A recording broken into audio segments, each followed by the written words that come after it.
upacara persemayaman dan pelepasan jenazah. Jadi bagi Bapak Ibu yang... Kabar duka datang dari mantan Wakil Gubernur Sumatera Selatan 2008-2013, Edi Yusuf, meninggal dunia di RSUD Batu Raja Selasa pagi.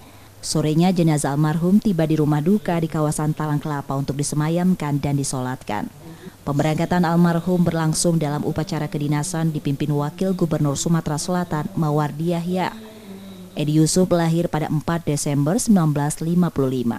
Ia mengawali karir di pemerintahan sebagai pegawai negeri sipil tahun 1978 hingga akhirnya menjadi wakil Bupati Ogan Komering Ulu pada 2000 hingga 2003. Karirnya kian moncer saat terpilih sebagai Bupati Oku Selatan 2 periode 2003, 2005, dan 2005 hingga 2008.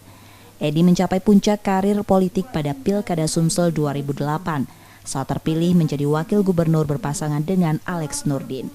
Juli 2014, Edi sempat tersandung kasus penyalahgunaan dana bantuan sosial Kabupaten Oku tahun 2008 dan dijatuhi hukuman 1,5 tahun penjara oleh Hakim PN Palembang.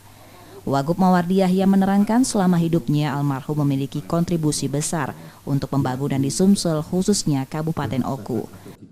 Diakui, tidak diakui, dirasakan atau tidak dirasakan, pasti sudah banyak hasil karya-karya beliau, khususnya di Sumatera Selatan, lebih khusus lagi di Kabupaten Oku. Tentunya pasti banyak kebaikan-kebaikan, tentunya banyak yang telah dimanfaatkan oleh Bapak Ibu sekalian masyarakat Sumatera Selatan dalam membantu pembangunan Sumatera Selatan ini. Tentunya marilah dengan ikhlas tentunya kita bersama-sama, semoga amal bakti baik beliau dapat diterima di sisi Allah Subhanahu wa taala dan semua dosa-dosanya dapat diampuni oleh Allah Subhanahu wa taala.